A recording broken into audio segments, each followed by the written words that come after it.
Hello বন্ধুরা, welcome back to Dhiraj mini blog. প্রতিদিনের মতো আজকেও চলে এসেছি। সকালবেলা উঠে স্নান টান সেরে তারপরে আমি বেরিয়ে পড়েছি রেস্টুরেন্টের পথে। রেস্টুরেন্টে যাচ্ছি, যে রেস্টুরেন্টের রাস্তা। রেস্টুরেন্টে আজকে চলেও এসেছি। এখন রেস্টুরেন্টে এসে কিছু কাজ ছিল, একটু কিছুক্ষণ বসেছি। বসে প্রতিদিনই যেরকম টাইম কাটাই সেরকমই আজকেও তাই করেছি, বসেছি। এটা আমার রেস্টুরেন্ট। দেখো তোমাদের কেমন লাগছে একটু কমেন্ট করে জানিও। হ্যাঁ, কমেন্ট না করলে কিন্তু আমার ভালো লাগছে না। প্লিজ তোমরা কমেন্ট করো, কমেন্ট করো, কমেন্ট করো, লাইক করো, ফলো করো আমাকে। প্লিজ প্লিজ প্লিজ বন্ধুরা।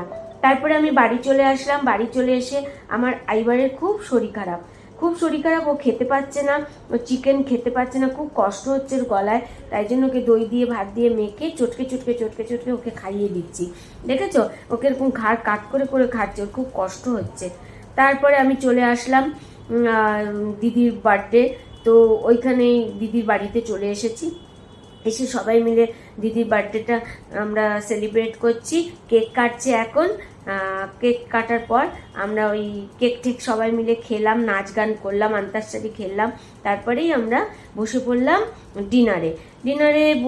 আজকে মেনু ছিল ডাল, আলু ভাজা, বেগুন ভাজা, তারপরে আলু দিয়ে, ফুলকপি দিয়ে, গোবিন্দভোগ চাল দিয়ে একটা সবজি, খাসির মাংস, চাটনি, আরও অনেক কিছুই ছিল।